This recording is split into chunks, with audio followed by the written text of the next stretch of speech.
Qu'est-ce que la Guinée-Conakry et Haïti ont en commun? Les deux ont été les pionniers de l'indépendance, et les deux sont ce que certains analystes appellent des États faillis, faibles et fragiles. Et on pourrait se demander, mais pourquoi ces deux pays ne s'en sortent pas? Quand on dit pourquoi est-ce que les Haïtiens ne peuvent pas sortir de ce trou, c'est comme si on met le pied sur le cou de quelqu'un et on leur dit « soulevez-vous ».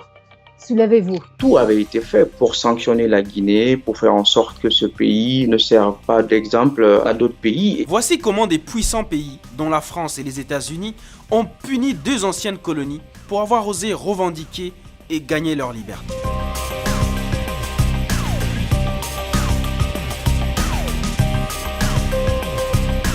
Soyons clairs dès le début.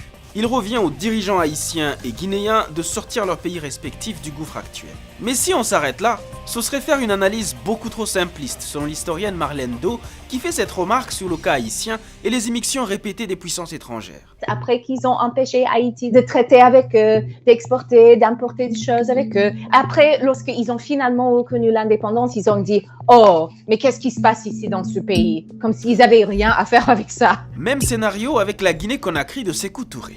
On pourrait bien évidemment dire que la Guinée a été punie pour son nom en 1958. Même si la France avait donné l'indépendance à la Guinée, la France n'a pas totalement quitté la Guinée. C'est-à-dire qu'on a ici deux pays qui, au-delà de l'incapacité de leurs dirigeants successifs à les mettre sur les rails, croulent sous le poids de lourds fardeaux historiques parce qu'ils ont refusé de se soumettre. Je parle de facteurs géopolitiques et économiques externes qui ont contribué à les maintenir dans un état continu de sous-développement. Commençons tout d'abord avec Haïti. Le dimanche 1er janvier 1804, Haïti, appelée Saint-Domingue, s'autoproclame indépendante après une longue et meurtrière guerre de libération. L'ancienne colonie française devient le premier État noir de l'histoire moderne. Et ça, la France napoléonienne ne l'a jamais accepté. Encore moins les États-Unis, l'Espagne, le Portugal, les Pays-Bas et la Grande-Bretagne, qui tous avaient des colonies à cette époque et étaient des esclavagistes. Il y avait une question dans le monde de comment est-ce qu'on peut assurer que la révolution d'Haïti va pas s'exporter. Et la France voulait être repayée, entre guillemets, pour avoir perdu la colonie. En 1825, le roi de France, Charles X, impose à son ancienne colonie de payer son indépendance en lui versant une indemnité de dédommagement. 150 millions de francs or. À l'époque, c'est l'équivalent de toute une année de revenus d'Haïti, soit 15% du budget annuel de la France. Face à cette demande, les Haïtiens sont choqués, comme l'écrit l'auteur Louis-Philippe d'Alembert. D'abord, ils sont indépendants de fait depuis le 1er janvier 1804. L'indépendance, ils l'ont déjà payée au prix de leur sang. Ensuite, la somme requise dépasse de loin la réalité financière du pays, ruiné par des années de guerre. En 1838, le roi Louis-Philippe réduit l'indemnité à 90 millions, somme qui équivaudrait tout de même à 17 milliards d'euros d'aujourd'hui. Pour contraindre Haïti à signer l'accord, la France impose un blocus maritime. Obligé de payer, le nouvel État doit lever de lourds impôts. Le pire, c'est qu'Haïti a dû emprunter aux banquiers parisiens pour pouvoir payer cette indemnité. C'est ce que les historiens ont appelé la double dette de l'indépendance. Il se met ainsi en place un jeu financier complexe que la jeune nation va traîner tel un boulet sur plus de 125 ans. La dette est finalement soldée en 1883. Mais l'ancienne colonie ne finira de payer les intérêts de l'emprunt que vers les années 1950. Donc, au lieu de bâtir une économie solide et se construire, les Haïtiens ont passé près de 200 ans à payer une indépendance qu'ils avaient déjà acquise. Et selon Louis-Philippe d'Alembert, l'économie de l'île qui s'est saignée pour honorer son contrat ne s'en est jamais relevée. Parce que dans le même temps, leurs recettes ravagées par des années de guerre et de blocus ont fondu, et le cours du café, leur principale ressource, avait considérablement baissé.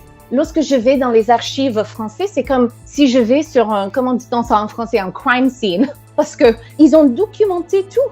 Et des fois, je m'étonne qu'ils n'ont pas essayé de cacher parce qu'ils ont vraiment pensé que c'était juste pour punir Haïti. Pour avoir, dans les mots de Dessalines, oser être libre. Il a dit « j'ai vengé l'Amérique », mais après, l'Amérique et l'Europe, ils ont pris leur vengeance aussi. Et je vous épargne l'invasion et l'occupation américaine entre 1915 et 1934. Mais est-ce qu'on peut vraiment dire que c'est la faute des Haïtiens? Quand il y a un blocus contre Haïti, quand il y avait les États-Unis qui ont confisqué de l'argent du gouvernement haïtien en 1914, on peut voir que non, ce n'est pas un accident parce que tire trop d'argent d'un pays, trop de ressources, jusqu'à ce qu'il n'y a rien. On ne peut pas leur dire « Ok, maintenant inventez ». Mise au banc des nations, essoufflée par la double dette, Haïti fait peur et personne d'autre ne veut subir le même sort.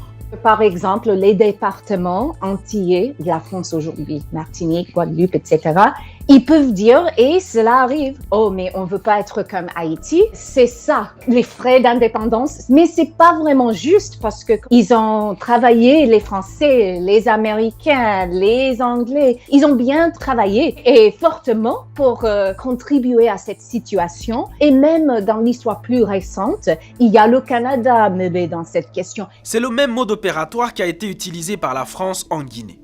En 1958, le vent des indépendances souffle sur les colonies des deux empires français, l'AOF et l'AEF. La France, le sentant venir, anticipe le coup. Elle propose la création de la communauté française d'Afrique pour pouvoir partir sans partir. Mais quand la France de De Gaulle propose l'adhésion à cette communauté, elle ne s'attend pas à un non. Au milieu des oui, se fit entendre un non retentissant venu de Conakry.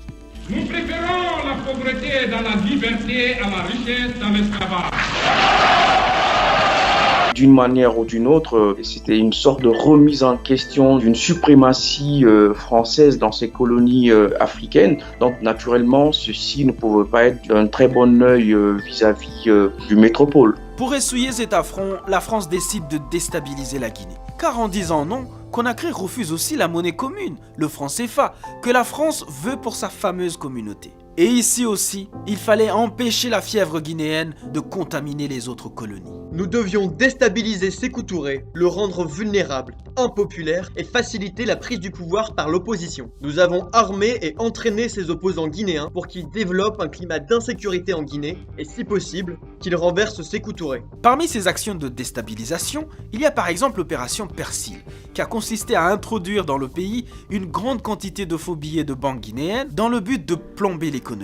Opération réussie puisque jusqu'aujourd'hui, l'économie guinéenne ne s'en est vraiment jamais remise. Pour vous en donner une petite illustration, 1 euro, un seul, vaut 11 565 francs guinéens. Mais Paris ne s'est pas arrêté là. La France a tout fait pour éviter que la Guinée soit admise au sein de l'ONU. D'ailleurs, tous les Guinéens le savent qu'après l'indépendance, la France a tout pris, y compris, on le dit d'ailleurs souvent par ironie, que même les câbles téléphoniques et autres ont été emportés par le colon du fait donc de ce nom historique de la Guinée. Mais peut-on dire pour autant que la Guinée s'en serait mieux portée si la France n'avait pas joué ce rôle déstabilisateur ? Oui, possiblement, on est amené à répondre par le oui parce que lorsque vous voulez amorcer votre développement et que vous avez une puissance aussi importante que la France et qui vous met les bâtons dans les roues, on peut être amené à dire oui. Mais sauf que c'est assez facile cela parce qu'en réalité, il appartenait aux dirigeants guinéens de travailler à cela, à cette prospérité-là. La responsabilité, elle est celle de la Guinée, celle de ses dirigeants. À quand des dirigeants guinéens haïtiens capables de sortir leur pays du marasme géopolitique et économique? Quand est-ce qu'Haïti et la Guinée pourront se relever des punitions qui leur ont été infligées?